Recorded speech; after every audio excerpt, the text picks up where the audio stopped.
Right now, we want to talk more about the markets and the AI trade with Steve Eisman. He is the host of the Real Eisman Playbook podcast. He's former senior portfolio manager at Neuberger Berman. He is, of course, very well known for making about $1 billion for successful short bets that he made against the housing market before the great financial crisis. Ooh, that's an overstatement. That's what it says in AI. Maybe that tells you about how good AI is. That is what it says at the AI overview. I know, but it's not right. How much was it? I won't say, but it ain't that, not even close. Half? Not saying. Okay.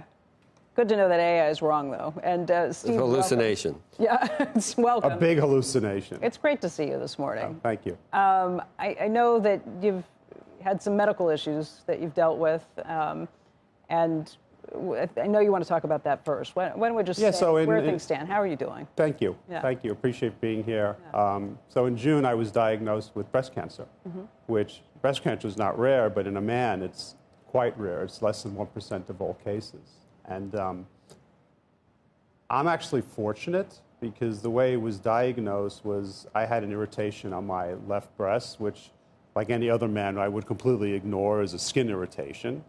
And I play squash with one of my best friends. I'm going to name him because you'll understand why. His name is Dr. Robert Gelfand. He's an oncologist. And we play squash every Wednesday. And in late June, we were playing, and we were in the locker room afterwards after we'd showered. And he looks at me and he says, "What's that?" And I go, "What's what?" And he literally walks over to me and starts giving me a breast exam in the locker room. And after the breast exam, he says, "I don't like what I'm seeing here. I'm sending you for a mammogram, like now." I had a mammogram the next day, and I was diagnosed with breast cancer. That must have been a huge shock. And that was an utter shock. And, since then, I've had a double mastectomy, and I've been on chemotherapy since August, and the chemo will end at the end of this year on December 29th. Then I'll go through radiation. It's given me a window into a world. This is one of those clubs that you would rather not be a member of. Yeah.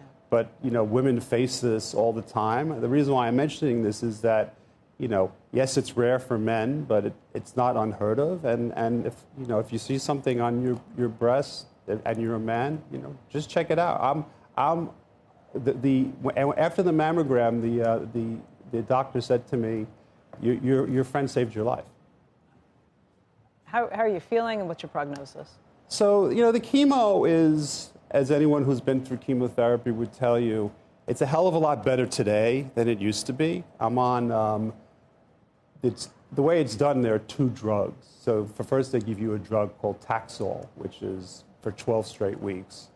And then afterwards, they put you on the more traditional, it's called AC. There are 2 drugs. It's the older chemotherapy, which is the harder chemotherapy. But, it's the one where you would see in the movies people throwing their guts up. Yeah. Right. But today, because of the incredible advances that are made, number one, you don't have to use it as much, and they have all these drugs that make it much more tolerable.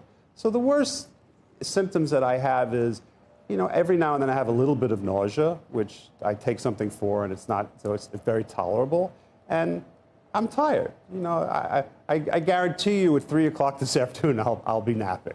But other than, being tired and not having as much energy as I normally would have, it's pretty tolerable. It's much, the advances that have been made, thank God that I'm a beneficiary of, are extraordinary. And your prognosis is good. The prognosis I'm on a regimen, as I said to you before, which is basically for a postmenopausal woman. Yeah. It's a long regimen. I'll have radiation in January, and when it's over, the cure rate is like close to 100%. That's fantastic. Steve, first of all, we hope you're feeling better. We can't wait to get through this. And second of all, thank you for bringing this to people's attention. I think it's an important public service. My privilege to do so. Have you talked to a lot of other men who've gone through this? It's very funny you say that.